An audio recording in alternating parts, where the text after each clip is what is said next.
Komið sæl og velkomin í Grænvarpið. Hér eru gestir af Betra þæginu hjá okkur í dag. Sigríður Mogensen, sviðsstjóri iðnaðar- og hugverkasviðs Samtaka iðnaðarins og Haukur Ásberg Hilmarsson, okkar eigin sérfræðingur hjá viðskiptagreiningu hérna hjá Landsvirkjun og þróun markaða.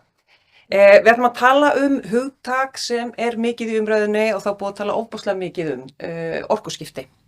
Og kannski sérstaklega þetta verkefni orkuskipti.is, verkefni sem að Landsvirkjun, Samtök iðnaðarins, Efla, Grænvangur og Samorka fóru í saman fyrir nokkru og síðan búið að uppfæra. Fyrst kannski bara, Sigríður, myndir þú kannski byrja að segja bara aðeins frá aðdraganda þessu verkefni hvað þetta snýst? Algjörlega, við fengum þessa hugmynd, hún spratt svona aðeins á Samtökum iðnaðarins þarna sumarið vantarlega 2022, þar sem við okkur datt í huga að það er náttúrulega mikil umræða orkuskipti, af hverju við erum að fara í orkuskipti, hver er raforkuþörfin fyrir orkuskiptin, bara staða raforkumála á Íslandi. Umræðan var svona ennþá í svolítlum skotgröfum þá sem ég veist hafa talsvert lagast núna, svo síðastliðin 3 ár, meðal annars vegna þessa verkefnis, ætla ég að vona. Og þá snerist þetta að tala til almennings og útskýra á mannamáli hvað eru orkuskipti, hvað þýðir, af hverju tölum við raforkuþörf vegna orkuskipta, bara hver er raforkuþörf til framtíðar, bæði vegna orkuskipta og annarra þátta og svona aðeins að grisja og greiða úr svona ákveðinu upplýsingaóreiðu sem var í gangi á þessum tíma. Og þannig að við leitum auðvitað fyrst til ykkar og svo komu fleiri góði samstarfsaðilar að verkefninu. Og við Haukur höfum unnið þessu verkefni bæði í fasa 1 og fasa 2. Svo uppfærðum við vefinn núna, hvað var það ekki, haust, 24, 2 árum seinna og fórum þá svona aðeins dýpra í ákveðna þætti í tengslum við orkuskiptin. En við töldum bara mjög mikilvægt ásamt ykkur og öðrum samstarfsaðilum þessa verkefnis að setja upplýsingar fram á mannamáli, setja tölur í einfaldan búning og reyna þar með að fá bæði almenning og auðvitað stjórnmálin, ekki síst, með í þessa vegferð sem auðvitað gríðarlega mikilvægt til lengri tíma fyrir Ísland og svona til langrar framtíðar. Svo finnum maður alveg að það er að koma svona aðeins hikk upp í afsakislettuna en það er svona, það ekki að vera kyrrstæð í umræðinni eða umræðan væri á einhverjum ís eða neitt þannig, en það er svona auðvitað margt að breytast í heimsmyndinni, í kringum okkur, ytri aðstæður hafa verið að breytast, pólitíkin svona bæði í Bandaríkjunum og líka í Evrópu, þannig að þetta er kannski ekki alveg jafn ofarlega á baugju, þetta var 22, 3 og 4 núna, en við getum svo sem rætt ástæðunar fyrir því og eftir. En þannig að markmiðið var að setja upplýsingar fram á aðgengilegan og skýran hátt, fá flotta hönnuði með í lið, þannig að þetta væri svona eitthvað sem að ég bara heyrði það frá dóttur minni sem ég sýndi þetta á sínu tíma, þú veist, hún er frekar ung, að þetta væri samt svona áhugavert framsett og það var markmiðið, að vekja upp umræðu byggt á staðreyndum og á vefnum orkuskipti.is, það eru allir útreikningarunnir af okkar færustu verkfræðingum og sérfræðingum í raforkumálum. Einn af þeim hér, algjörlega. Þú tókst náttúrulega þátt í því að ná í alla tölfræðina, túlkana, vinna úr henni og setja fram á skiljanlegan hátt.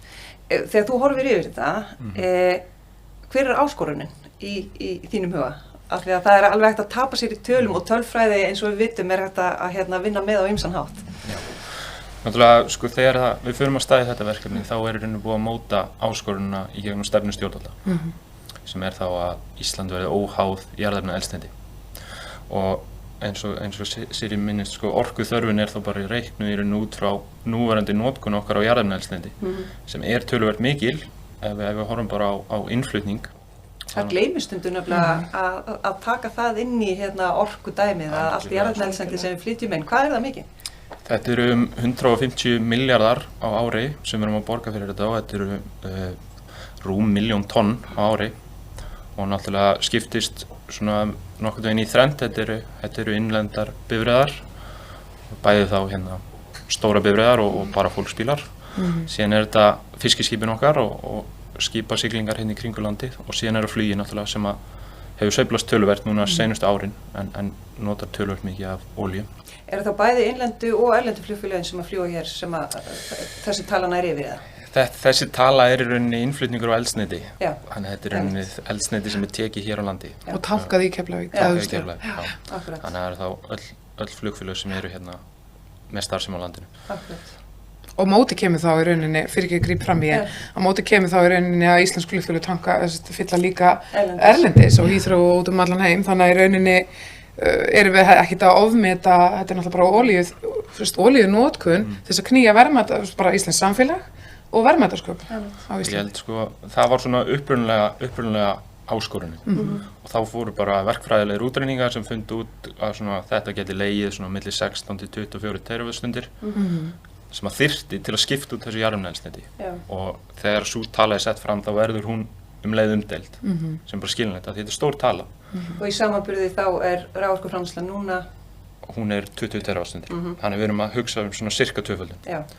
Og þessi tala verður strax umdeild en hefur síðan verið rýnd mjög mikið og í rauninni bara til dæmis Landvernd gerði bara óháða greiningu og fær í grófum dráttum bara sömu niðurstöðu. Ef þú byggir þetta bara á verkfræðilegum forsendum, bara eðlisfræði, þá færðu þau sömu niðurstöðu með því að reikna þetta.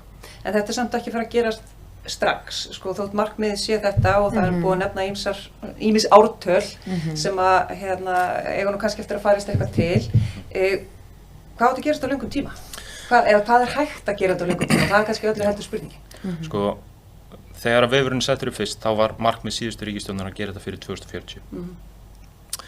Í dag erum við í rauninni bara að fylgja orkustefnu Íslands sem miðað við að Ísland verði óháð jarðefnaeldsneyti 2050 sem þá í rauninni endamarkið eins og það sett fram á stjórnvöldum í dag en við þurfum líka að taka inn í myndina að það lögfest kolefnishlutleysi árið 2040 og til þess að geta staðið við það lögfesta markmið þá þurfum við að ganga ansi langt í orkuskiptunum sérstaklega í bifreiðum og þar höfum við í rauninni alla tæknina til staðar við getum skipt út jarðefnaeldsneytisbifreiðunum fyrir til dæmis rafbíla en þetta aðeins meira trikki í fiskiskipum og millilandaflugi.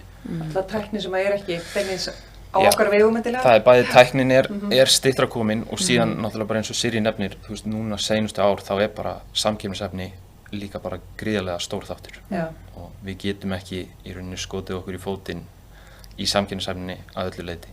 Þetta gerist ekki sama hvað það kostar. Það sem átt við með því að af þessi tækni það miklu dýrari, það ætlar að kaupa tvöfalt dýrara fiskiskip sem þá gengur fyrir grænu eldsneyti að þá kemur það niður einhvers staðar, einhvers þarf að borga það.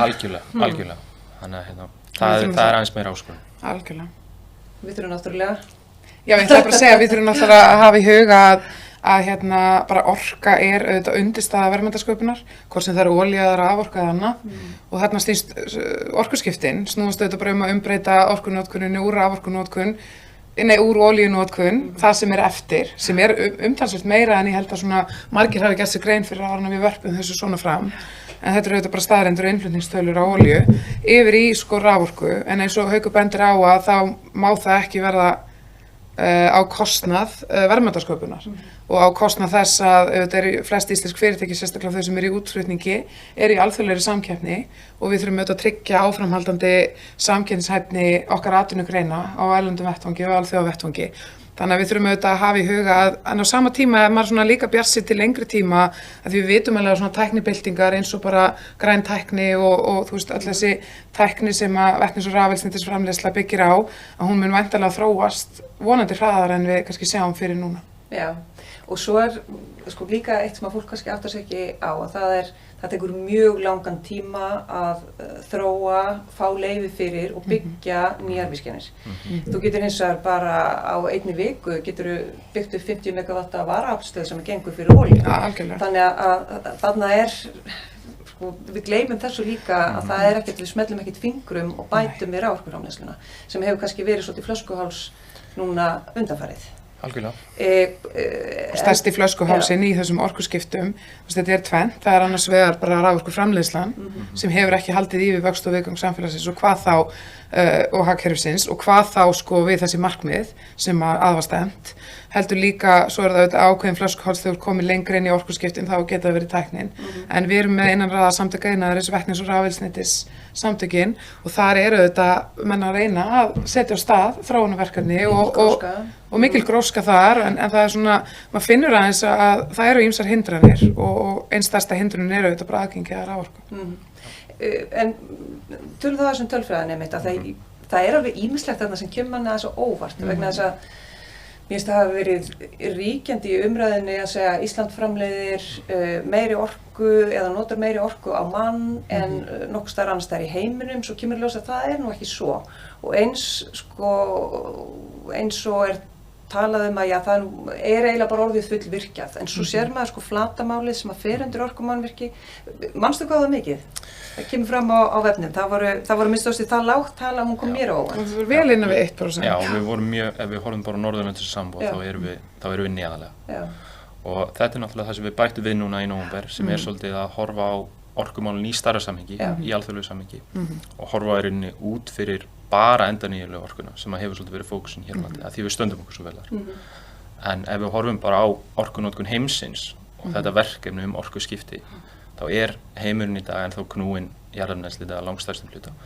Og við erum ekkert undanskilin því, við erum í rauninni að útvista okkar orkuframleiðslu til annarra landa með því að vera að flytja inn jarðefnaeldsneyti. Orkunotkun í rauninni, til að vera þetta, í rauninni, já. Og ef við horfum bara til dæmis á Evrópu, þá Noregur eina landið sem að framleiða meira af orku en þau nota. Og þeir náttúrulega flytja rosalega mikið út af olíu og gasi, sem þýðir í rauninni bara önnur lönd að treysta á Noreg en vissulega líka mörg önnur ríki fyrir sína orku þörf. Og ef við tölum orkuskipti þá markmiðið að breyta þessu. Það allavega það sem við stefnum á hér á landi, að hætta þessum innflutningi og fara frekar að framleiða okkar eigin orku og vera sjálfstæð jafnvel í orkuframleiðslu. Þetta í rauninni má líka segja að þetta snúist einhver leyti orkuöryggi og orkusjálfstæði. Algjörlega. Og meira segja þegar við setjum þetta á höfðatölu eins og Íslendingum finnst svo gaman að gera, þá erum við framleiðum mest af endurnýjanlegri orku á manni í heimi. Manni í heimi, en ekki mest af orku ef við tökum jarðefnaeldsneyti með. Sem við ættum náttúrulega að vera að gera þegar við horfum á orkuskipti sem verkefnið. Og það einnig sagt, eins og Sirrý nefnir, með að Ísland hafi í rauninni gengið of langt í endurnýjanlegri orkuframleiðslu, en staðreyndin er svo að við erum mjög stórt strjálbýlt land með gríðarlega mikið af tækifærum og við höfum í rauninni bara að einhverju leyti verið að nýta þau tækifæri sem til staðar, en ef við horfum á þetta svona í hlutfalli við stærð landsins, þá hefur við alls ekki gengið lengra en til dæmis aðra Norðurlandi þjóðir. Og bara langt í frá í rauninni gengið lengra, við horfum á bara landnotkun undir orkumannvirki. Alveg klárlega, við erum bara, ég man ekki hvort að við séum neðar að rannkvæmt við að Finnland sem eru með minnst af afli á ferkilometra.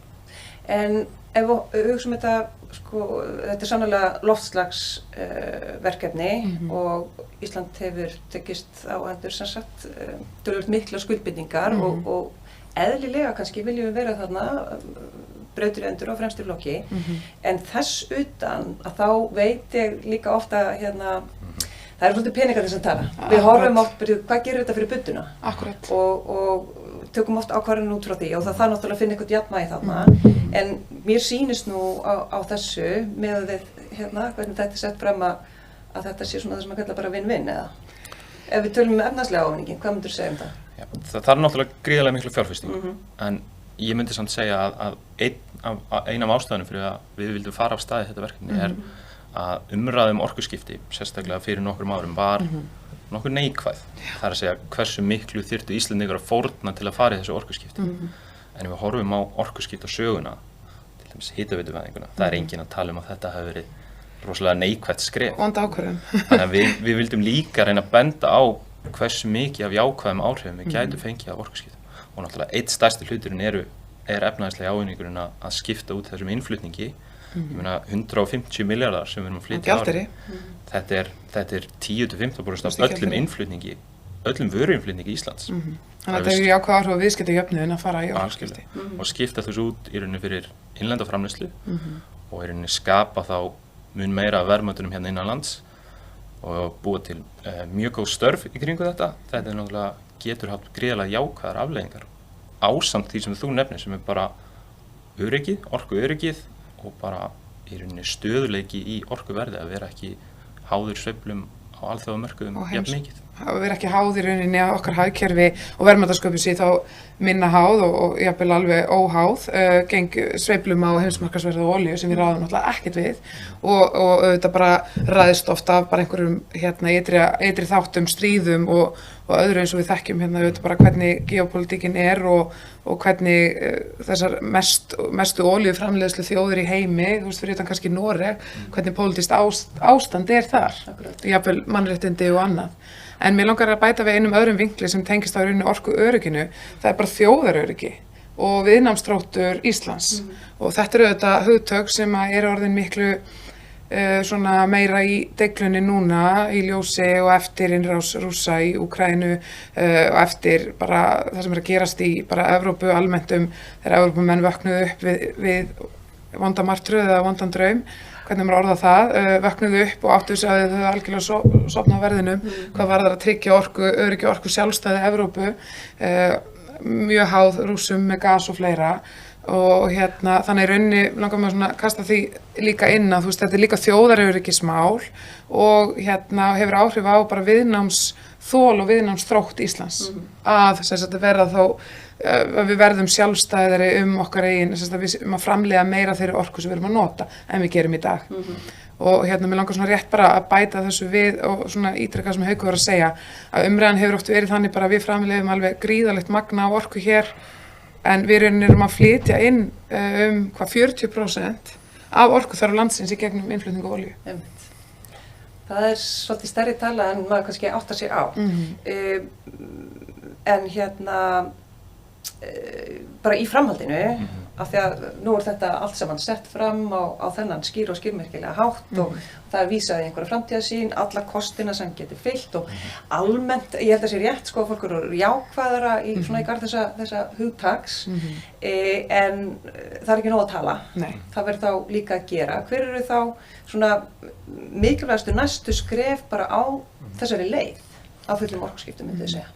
Ég held að það sem að núverandi ríkisstjórn hefur boðað í rauninni svona eins konar áætlun uppbyggingu í raforkumálum og raforku þörf sem er jákvætt skref. Það hlýtur þá að vera mótað út frá þessari langtíma sýn sem að ríkisstjórnin hefur mótað sér. Þannig ef að það verður að veruleika, ég held að það sé gott skrefa að það verði tekið inn í myndina í rauninni hversu mikla raforku við þurfum til þess að mæta þessum skuldbindingum og getum þá í rauninni hagað ákvörðunartöku eftir því og tekið þá kannski aðeins meira inn í myndina þessi jákvæða áhrif af orkuskiptunum frekar en að horfa bara á kostnaðinn í dag við að fara í einhver ákveðin verkefni. Akkurat, en svo líka nota bene þá þessi framtíðarsýn sem hún talar sem í rauninni teiknuð upp á vefnum eða við erum í rauninni að útskýra hvað þýðir þessi framtíðarsýn, hvað þarf að gera til þess að þetta er náttúrulega framtíðarsýn stjórnvalda og þetta tengist á bæði bara pólitískri stefnumörkun sem hefur birst í síðustu 2 til 3 jafnvel 4 stjórnarsáttmálum, bæði hjá núverandi ríkisstjórn og þáverandi, en líka orkustefnu til Íslands sem Haukur vísaði áðan, sem var unnin í þverpólitískri sátt, þar að segja það voru fulltrúar allra flokka sem voru með, allir flokkar á Alþingi á þeim tíma voru með fulltrúa í þeirri nefnd sem mótaði orkustefnu Íslands til ársins 2050. Þannig ég myndi segja að þetta væri svona þverpólitískt plagg að því leitinu og mér sýnist núverandi ríkisstjórn vera nú bara að fylgja þessu svona í grófum dráttum. En stærsta hindrunin í þessari vegferð ásamt bara sem líka hindrun bara í aukinni verðmætasköpun á Íslandi auðvitað orkuframleiðslan, raforkuframleiðslan og leyfisveitingaferlið og þess vegna höfum við hjá SÍ fagnað því mjög hvernig Jóhann Páll nýr orkumálaráðherra hefur stigið inn í umræðina, lagt fram líka nú þegar ýmis frumvörp til einföldunar á leyfisveitingaferlinu. Því þar stendur hnífurinn svolítið í kúnni, hvort sem varðar þá að sækja stór og mikilvæg tækifæri fyrir íslenskt hagkerfi til framtíðar í nýjum iðnaði eða bara vaxandi greinum sem að einmitt skapa háframleiðni verðmæt störf og eða þá að fara í framleiðslu á afurðum raforku sem að geta nýst í þessum stærri orkuskiptum. Þannig að þetta er allt svona ein mynd og mér langar svona rétt, ég veit að það er kannski ekki umræðuefni í dag, að nefna það að nú er forsætisráðherra boðað mótun atvinnustefnu fyrir Ísland sem er rauninni bara industrial strategy á ensku, við kallum þetta iðnaðarstefnu hjá samtökum iðnaðarins, en auðvitað erum bara sátt við þetta hugtak atvinnustefna að ég held að og held ekki, ég veit það að þessi mál og raforkumálin heilt yfir eru nátengd þeirri vinnu og verða að vera það. Enda orka undirstaða verðmætasköpunar. Sannarlega. Það hefð í grænvarpinu að allir gestir verða að segja aðeins frá sjálfum sér og verða eiginlega að útskýra akkur þeir eru í þeirri stöðu sem þeir eru núna. Þannig að það ég ætla að byrja á þér, Sigríður, þú ert að segja okkur akkur ert í þessum stól. Hvernig komst þið þetta? Ég horfi nú á samstarfsfélaginn Ívar Pál sem ég veit margir þekkja og ég byrjaði nú minn feril undir hans handleiðslu á Viðskiptablaðinu. Þannig ég byrjaði sem viðskiptablaðamaður bara rétt að skríða úr háskólanámi í hagfræði, þannig ég er hagfræði menntuð. Hversu langt vildi ég fara aftur í tíma? Nei, bara stiklum á stóri, ég er hér að því ég er bara sviðsstjóri á Samtökum iðnaðarins og á mínu sviði eru orkusækin iðnaðar eins og hann leggur sig, stóriðan, kísillinn og gagnaverinn sem eru svona hluti af því í samhengi við allan raforkunótkun og svo er ég með hugverkaiðnaðinn og tæknifyrirtæki og mörg hundru félagsmenn og raforkumál, eðlimál samkvæmt eru mjög stór áherslu þáttur í starfi Samtaka iðnaðarins og þannig kem ég hingað en ég skal viðurkenna það að þegar ég hóf störf hjá Samtökum iðnaðarins fyrir rúmum 7 árum það vissi ég lítið sem ekkert raforkumál annað en bara það sem ég hefði þurft að kynna mér svona lítilega til þess að vera blaðamaður í efnahags- og viðskiptafréttum á Íslandi en það var fyrir mörgum árum. Þannig að ég er búin að læra mjög mikið raforkumál á síðastliðnum árum hjá Samtökum iðnaðarins. Það fylgist mjög vel að og þá bara af því að þú nefnir alla þá félagsmenn sem að heyra undir þitt svið, orkusækin iðnað eins og segir. Í hvað greinum sérðu, hvaða nýju spennandi greinar sérðu fyrir þeir að þú veist, geti komið til landsins? Algjörlega, ég myndi segja að mestu vaxtartækifærin auðvitað í hagkerfinu í dag liggja í hugverkaiðnaði heilt yfir og þar erum við eins og líftækni og við erum með frábær fyrirtæki eins og Algalíf og ég get talið endalaust. Ég er að tala núna þá um líftækni fyrirtæki sem þurfa talsvert mikla raforku, með það sem kannski fólk maður myndi ætla fyrirfram. Þannig að það er mikil tækifæri í vexti hugverkaiðnaðar sem byggir þá á rannsóknum og þróun og nýsköpun og mannauði. Svo auðvitað gagnaversiðnaðurinn mjög spennandi líka og hann er að breytast alveg gríðarlega hratt núna með ákveðinu umbreytingu á svona viðskiptamannahópi gagnaverina sem hefur átt sér stað síðustu misseri og ár og er að hraðast svo þróun mjög mikið núna. Og það er þá sem gervigreindar.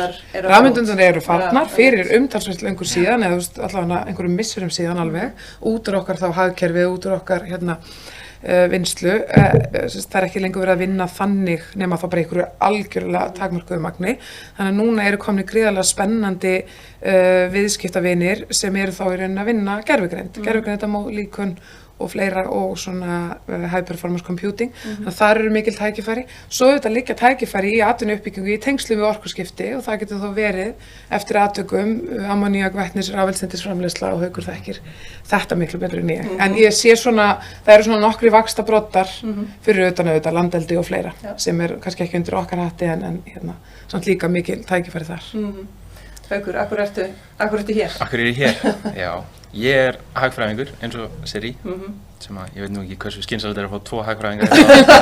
Voruð þið saman í skóla eða? Nei, ég var aðeins og undan, aðeins eldri. Ég hef í rauninni svolítið lengi haft áhuga á svona orkumálum sem konsepti. Ég skrifaði lokaverkefni í HÍ svona þessu olíuhagkerfi heimsins og þessa dýnamík, svona geopolítísku dýnamík þar. Svo fór ég í framhaldsnám til Bandaríkjanna og tók master í hagfræði þar. Kom svo heim og byrjaði að vinna í svona ráðgjöf tengd orkumálum og ég held svona að ef fólk kynni sér svona orkumálin og svona þessi verkefni sem eru framöndan þar, bæði orkuskiptin en eins bara aðra dýnamík eins og bara raforkumarkaðin hérna heima, þá er þetta alveg ótrúlega áhugavert og ótrúlega gaman og það er þetta eru mjög stór vandamál sem að bæði Ísland og heimurinn er að reyna að leysa. Það er langskemmtilegast að díla við verkefni sem þú veist ekki endilega svarið við leið. Þannig að þessina endaði ég hér. Ég var að fá að taka undir þetta bara rétt að því að við erum menntaðir hagfræðingar og ég fór svo í mastersnám í allt öðru en hagfræði en að þetta er svona tengt efnahagsmálum, raforkumálin. Og þegar ég svona fer að strakka mér ofan í þau hjá eðlimál samkvæmt í mínu starfi á Samtökum iðnaðarins, að þá þegar maður svona kveikir á því hvað þetta er nátengt bara hvernig hagkerfið okkar þróast, bara hvernig lífskjörum við búum við, bara jafnvel stöðuleika hagkerfisins, að þá verður þetta svona eitthvað sem hagfræðingar fá alveg bullandi mikinn áhuga á. Þannig að þetta ekki bara vinnan okkar held ég, þetta líka orðið áhugamál, sko. Er það ekki bara góð lokaorð? Kæra þakki fyrir komin í Grænvarpið, Sigríður Mogensen og Haukur Ásberg.